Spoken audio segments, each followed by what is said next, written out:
My name is Tennyson Easted. I am, among many other things, the creator of Jump Rangers and a screenwriter and game developer in Los Angeles. And welcome to the Rangers Roost. I don't know if we have anybody on stream starting off. Um, and most of the people that are coming to the Rangers Roost to talk are, at this point, people who are writers or game developers or artists, as opposed to fans of the game. So those are going to be the issues that we focus on for the time being. And today, it's been a tough money week. So I think today we're just going to talk about making money in entertainment. It's a very challenging climate, to say the least. Not that that's ever not been the case. Entertainment has always been an outlier of an industry. There's always been people saying that you don't deserve to make money if you work in show business. This has been going on literally since the Renaissance. It's no different. Um, so that's the good news. The good news is that entertainers actually have tried and true methodologies and models for dealing with climates like this. The problem that we're having right now in Hollywood is that we're ignoring all of them. And that's just as true in the games industry as it is in the film industry. And the reason why is because people don't know. Most of the people running the games industry, most of the people running the film industry, are people who come from business or who were trained in college for this very specific discipline and who don't have a broader background in arts and entertainment. They don't necessarily have the habits that have been passed down as tradition to help keep us alive when things get lean. And things are lean. Things are tough because the studios are getting out of show business. Even Disney is paring down productions and getting rid of expenses. All the other companies are making themselves as attractive as possible for a sale. They're slimming up, as it were. You know what I mean? They're firing people right and left. And the same thing is happening in the games industry. We're seeing massive, massive layoffs for the last couple of years. There's a lot of people in entertainment who've been kind of counting on interactive to save us, but the interactive industry has been following the Hollywood business model over the last couple of years, so they're going to suffer the same fate. And so we're in a situation where we absolutely do have to create our own industry. We have to build sustainability for ourselves because it doesn't really exist in corporate entertainment right now. And when they do try and build it, they're going to try and build it according to what makes businesses in general successful as opposed to what specifically has worked for entertainment for the last, let's say, 2,000 years. You know, and that's that's going to be a problem because every industry has different pillars. Every industry relies on different things to make itself valuable to the world at large, and each of those things typically is going to require its own set of habits to maintain and to cultivate. So, as an example, let's talk about entertainment, right? Um, Historically, it's really taken two things to succeed in entertainment because historically, there's really been two things that can go wrong with entertainment. On the one hand, a show, a performance, or an event of any kind, a release can go really wrong if the show sucks, if the release sucks, if the product or the performance sucks. People aren't going to want to support it. And the other thing that can go wrong is that people don't show up. Maybe it doesn't suck, but no one shows up. And to be clear, you know, arts and entertainment is very it's a very collaborative process. So people showing up is actually a much bigger thing than it might seem at first. We're not just talking about the box office. If you're going to build a set and nobody shows up to build the set with you, you're going to build it by yourself? Probably not. I mean, in most cases, especially with a big set, that's it's just not possible. It's too dangerous and it can't work. You need people to help you. If people aren't there, you don't have a show. So, people showing up and the show being good are the pillars of the film industry, and very much so of the game industry, I think. And you know, what that means is that sustainability in the entertainment industry relies on the maintenance of those two pillars. You need the habits of making the show good, and you need the habits of making sure that people always show up. Now, almost everybody who works in entertainment is going to tell you that they have the habits of making the show good. They're going to tell you that they are amazing in their craft, and that they know what they're doing, and that they've been doing this long enough. And some do and some don't. You know, I'm not going to argue that point here on the Rangers Roost. I'm not going to tell someone that they're. My friend Aaron Lyons has a really really good axiom. He refuses to talk about a show within 1,000 feet of where the show is happening. If somebody wants to know what he has to say about a performance, buy him a drink. Walk with him to his car. Don't ask him in the space where the show happened. You don't need to talk about it. It's not that important. What I think about someone else's work isn't ultimately important.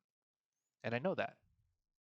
I'm not going to talk about it in public unless there's a safety issue involved. That's one thing. If there's a public threat to safety, yes, talk about it. Even if that safety issue involves emotional safety, I think it's good to air those issues and to make it a public health issue, because it is. But if somebody just isn't good at what they do, and you don't think that they deserve the success that they're seeing, what value is there? Why trade in your career as a professional entertainer for a career as an amateur critic? Don't do it. Shut up. It's not important, right? I'm not going to sit here and talk about who's good and who's not. But the thing that everybody knows they need help with is getting people to show up. Everybody acknowledges that that's a challenge. And, there's all kinds of quick and easy solutions that people are offering, buzzword solutions like marketing and networking. But marketing and networking don't get people to show up.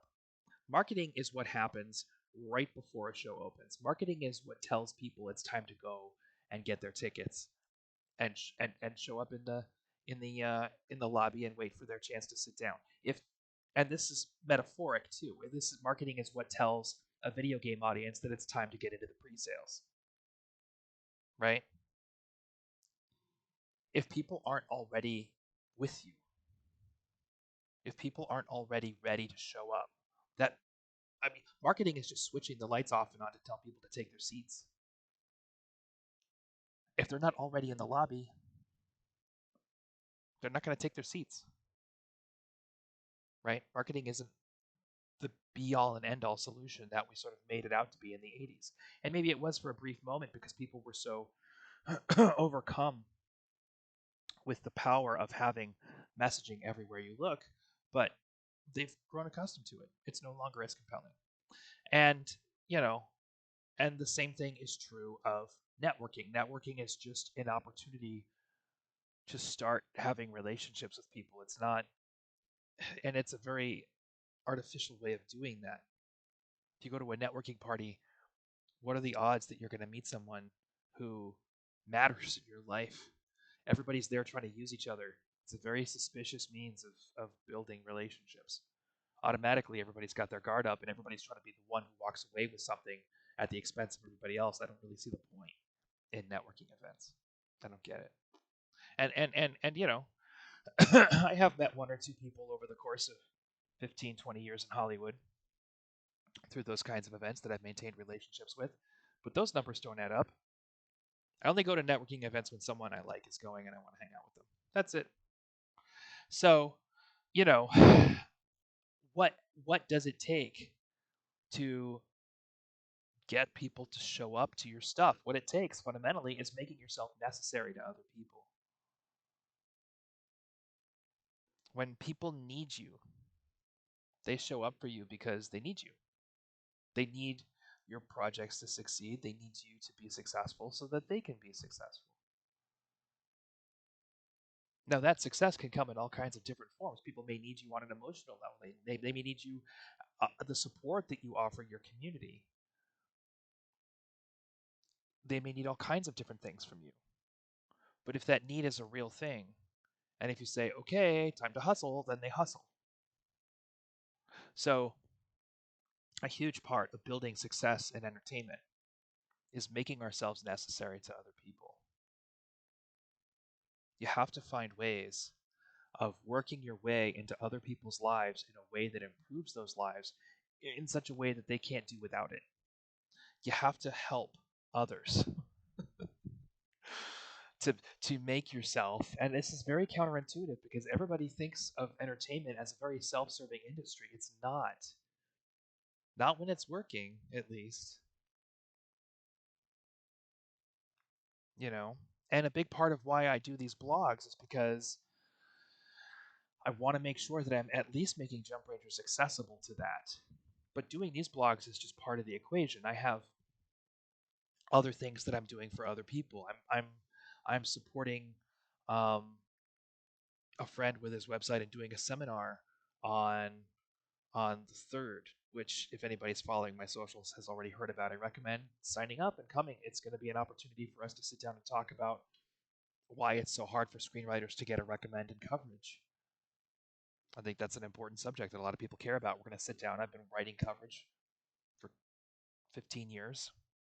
I've read thousands of screenplays, probably issued about 12 recommends, somewhere around there.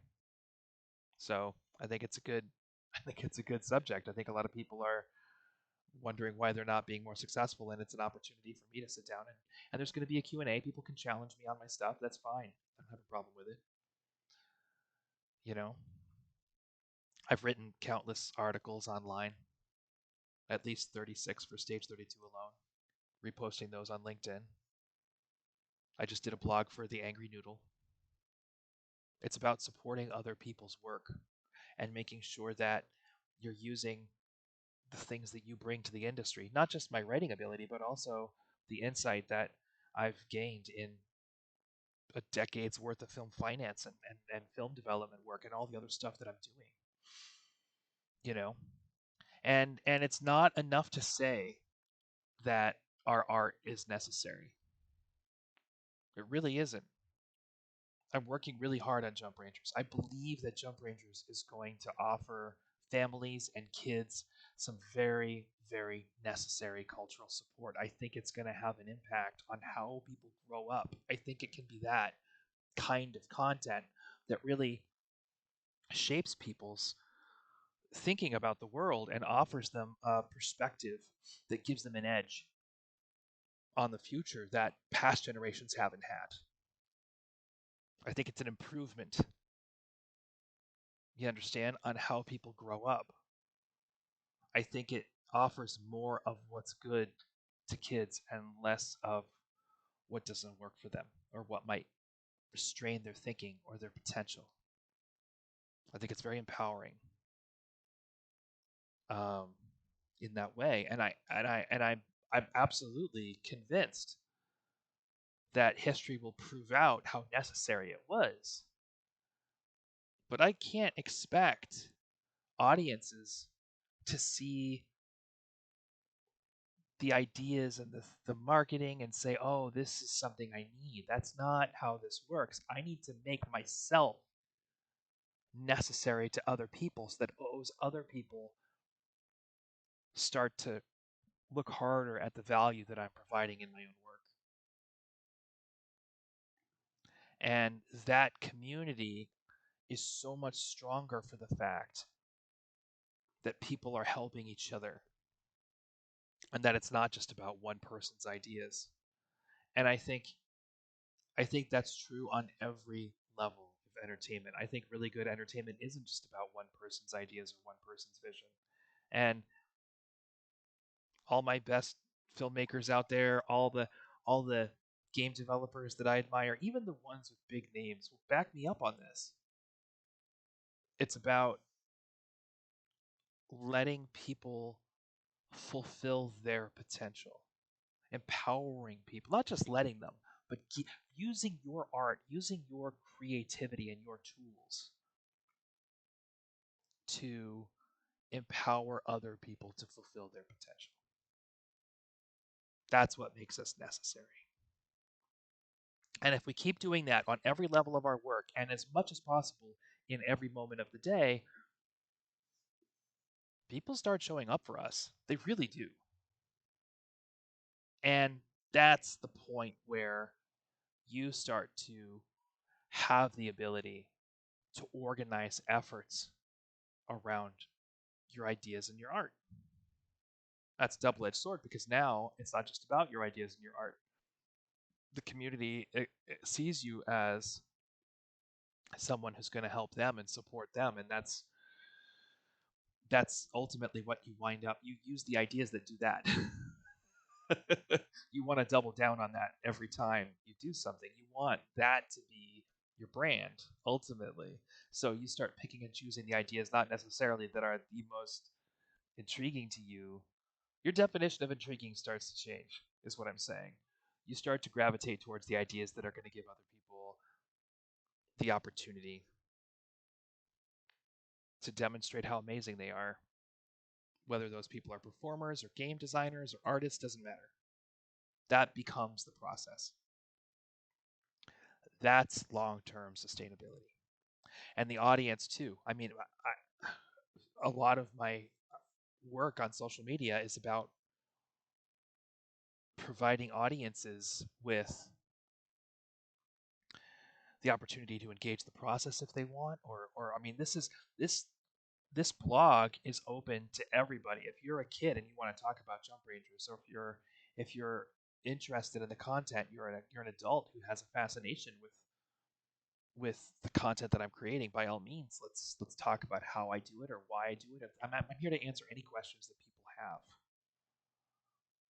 And slowly and surely, I make myself more necessary to the community around me, and that becomes the reason people show up.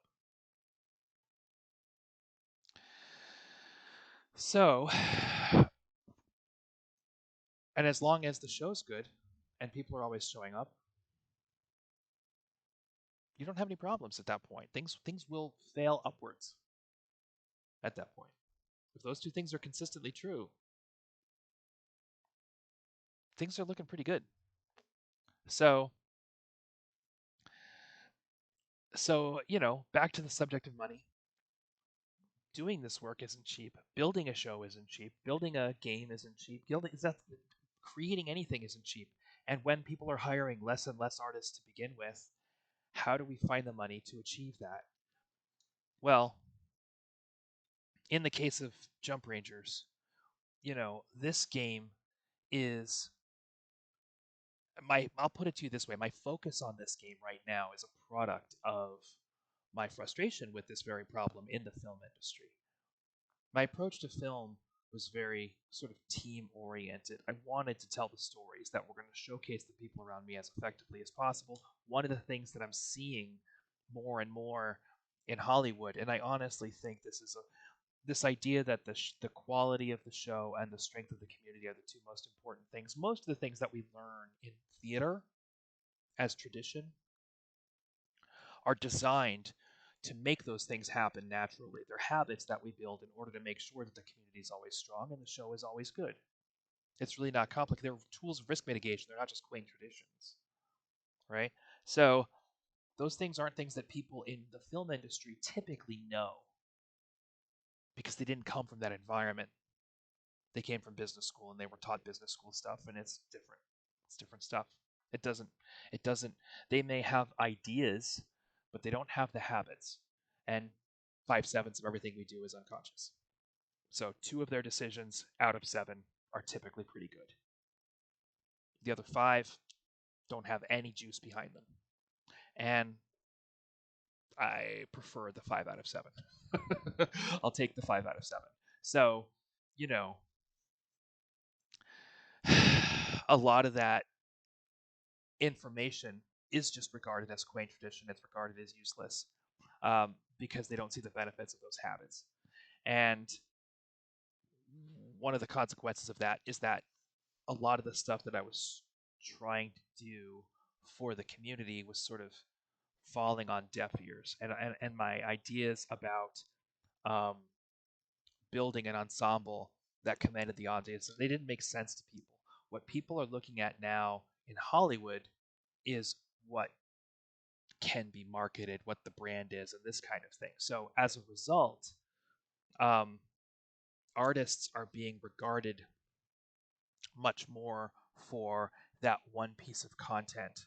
You know, the Star Wars of George Lucas or the Game of Thrones of George R. R. Martin. Artists are being regarded for that one thing that they can really deliver, and that one thing that really defines them. That's what's getting executives excited because you can build a plan to bring that to market and to keep exploiting it. And if you have a good leader on that project, it can provide sustainability. So that's making sense to people. Jump Rangers is something I knew I could deliver that with.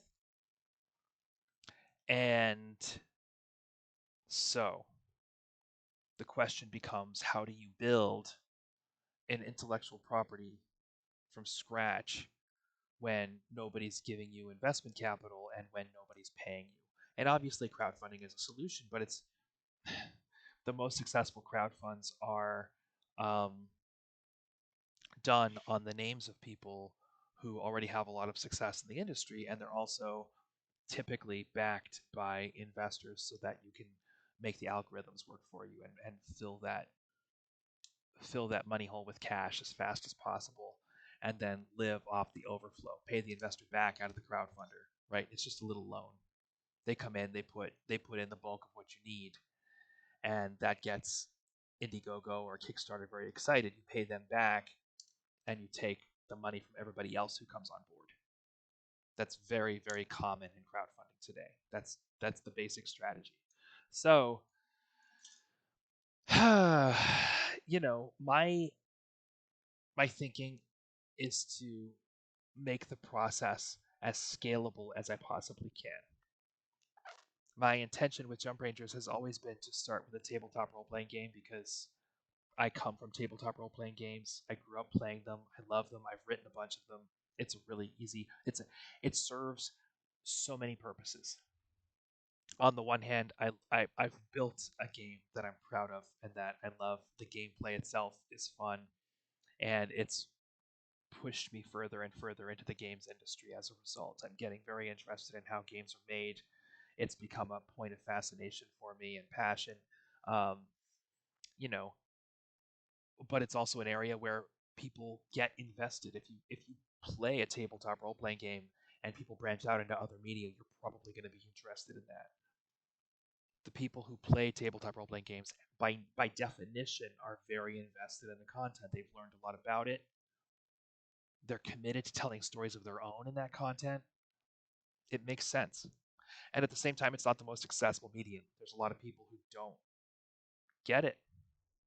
So um, I figured write a novel, write a tabletop role playing game, and use those two things to start the process. One of the catch 22s of content development right now is um, that everybody in Hollywood is going to tell you to take content and develop it somewhere else first. Go do the comic book. Get a novel published. It's going to make your chances of getting a movie made so much better. Jump Rangers will probably be a TV show before it's a movie, and it's probably going to be a cartoon. But it's beside the point. This is what we're talking about. Guillermo del Toro did it with his Troll Hunters, right? Series. Tales of Arcadia is what the larger franchise is called. So, that's one thing. But on the other hand, you go to the publisher, you go to the comic book company, they're going to say, well, who's interested in the movie? What what prospects do we have of pushing this content into Hollywood? So there really isn't a place to start. There really isn't a foothold anywhere. It's a very slick, very steep wall that you have to climb. And um and it's not about who's going to give you the chance. It's not about where you're going to find that opportunity. It's about slowly and steadily building things yourself and building that support system. And I'm at a point now where I've managed to pay for significant visual development on Jump Rangers. I'm working with our art director Federico Estevao, um, using money that I've gleaned through my relationships in Hollywood. The reason why I get so much script doctor work is because people rely on me for my writing, and it's become enough to where I've started investing in Jump Rangers and we've started breaking out the different visual ideas of Jump Rangers and digging into them and developing them. It's not yet at a point where we have a tabletop role playing game book full of illustrations, but we're building a visual library that we can use to push development in those illustrations and onward into other media. So that's good. That's more than a lot of people have in this space. I finished the novel, the rough draft of the novel. I haven't finished the novel. There's a lot of rewriting to do, and um, I finished the text of the tabletop role playing game to a pretty refined degree. I think I'm going to hire an editor to come in and work on that with me. Um, and so I'm at a point now where I can start taking this content kind of to a very polished level using the resources that I've built. And that's a good place to be. That's a good place to be. It's There's been some scary bumps in the road. I was homeless for almost 3 years, living in a car right when the pandemic hit with my wife, living in a Mini Cooper. And there's been other bumps. I mean, this strike has wiped us out. It's been painful, the financial effects of the writer's strike, um, and scary. Not just painful, but terrifying. Um,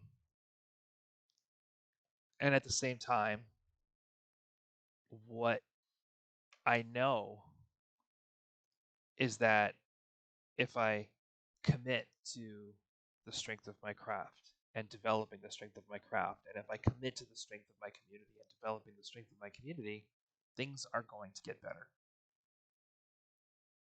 So, when I have these tough moments and when things get hard, I tend to be a little bit more selfless than usual. It's an opportunity for me to remember to check in, make sure that I'm seeing all the opportunities in my community to be of service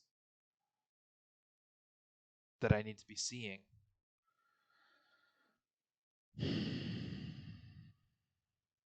I think that's it. I think that's all I was trying to say. Um, the scalable nature of Jump Rangers does help a lot, and it's made it possible for me to keep working on this project even when I don't have money. That's been fantastic. And the goal is to get people into the Patreon, start helping with the bills when it comes to internet stuff, when it comes to art design. We want to start paying a layout professional to help us design the tabletop role playing game itself, the book, so that we can figure out what illustrations need to be in there and how much that's actually going to take. Um,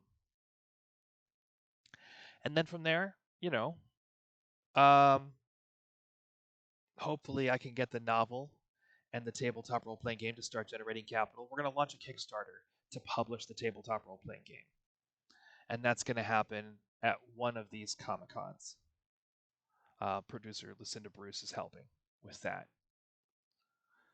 And that hopefully will push the TTRPG out in people's faces and again, it'll be the community that's already sort of rallied around us that will be there waiting for the marketing so that they know, oh, okay, this is the time to jump in and really double down on the support. That's an opportunity for people to talk about what's exciting about this project and move it outward from there. That's the scalable vision right now. The novel and the tabletop role playing game will help us expand the work that we're doing. There'll be more novels. I already have 5 supplements written for the tabletop role playing game, as well as a wealth of bite-sized content, just tons of it. And that's the foundation on which we start working towards toys and cartoons and other things that I think are going to sort of help us reach an international audience with Jump Rangers. And it's in a place now where I can work on it no matter what's going on in my life financially. That's hugely helpful. That's something I urge people to design into their system. You want to build something to a scale where you really only need to find one person who can do things that you can't do in order to make it work. You don't want something where you have to find 10 people who can do things you can't do, because you're not going to be able to manage the quality that's coming out of those relationships. If all of those relationships are brand new, you don't know who to trust, and it's all stuff that you need to work on.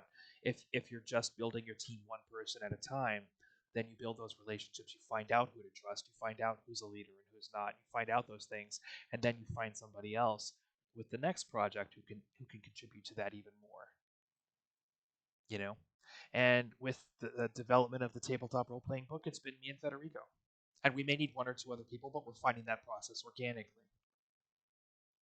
You know, and then as we go into other media, if we go into do a cartoon, I know tons of people in animation. I don't have a lot of questions about who we need to talk to. So it'll be a question of taking Federico and those people, bringing them together and saying, okay, what's the one thing we don't have? What do we need? And building from there. Toys is going to be a challenge. We're going to probably have to wait until we have better relationships, because that's something that can blow up in our face. We could wind up with something that's not as good as it needs to be, not as fun as it needs to be. I'm rambling, but the idea is to succeed as an artist in this climate. Okay? There's three things. There's three things. Strengthen your craft. Be the best at what you do. Make sure that everything that you do is challenging the people around you to raise up to your level. Develop yourself at all times, because that bar is always moving. The people around you are always improving. You need to improve faster. Don't ever let that go. The second thing is strengthen your community. And that's something that requires constant development. There's no end to that process. And we're foolish to think otherwise. It never goes on autopilot. It's a constant investment. And we make that investment on a broader and broader scale. Again, scalable. Right? There comes a point where you can't just meet people one-on-one anymore in order to help them with their projects, but you can run a blog. You can reach a whole bunch of people at once. You need to keep making that effort all the time, and you need to make sure that effort is connecting. You can't just make the effort and hope it's working. You have to check in and see if it is, and adjust your plans if it's not. That's where social media management becomes important. And the third thing is scalability.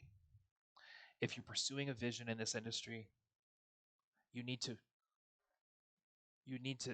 anchor that vision in a plan that allows you to work on it and see progress on it, even if you're the only person showing up in the beginning. You need to make sure that that plan is always actionable by the people who are showing up, and that you're not waiting for someone to show up in order to start your work. Does that make sense? So, you know, big part of why Jump Rangers is so very, very appealing to me right now is because so much of it is writing. That's a big part of my role in the process, so that's very convenient. A lot of these movies, I mean, I can write a screenplay very quickly. Once I've written it, it becomes about getting the investors to show up. And I don't think that's how the economy works anymore. And it's not good. It's not good that this is the case. It's not good that all the risk is being pushed down on people who can't afford it, and that everybody who has wealth and power is just waiting for the next person to prove themselves before they take any step forward whatsoever. Nobody's doing any of the work of figuring out what the industry needs. They're just waiting for things to boil to the surface. That's not healthy. But it doesn't change the fact that it's where we are. And as content creators, whatever media we happen to be working in, we have to be the ones to lead that economy going forward. And that means we have to find ways of working with the tools that we have to achieve the goals that we know need to be achieved in this industry. It's not enough just to have a good idea and something that you're passionate about. You need to find ideas and plans for success that account for the economic realities that we're dealing with. And that is certainly the end of this blog. Thank you to everybody who's listening and watching. I like these Rangers Roosts. It's a good way to start the week, and it's a good way to put focus on things. I look forward. We had somebody last week or the week before, show up and chat with me on Martin Luther King Day. That was fantastic. Um, please do look if you're catching this on YouTube. We stream this at 10 a.m. Pacific time on Monday on Twitch. So put it in your calendar. Come say hi. Chat with me. Let's talk about the future. Let's talk about gaming. Let's talk about film. Let's talk about TV. Let's talk about media or geek culture or whatever you want. I'm here for it. And I will see you next week. Have a great week. Take care. Don't be a stranger, Ranger.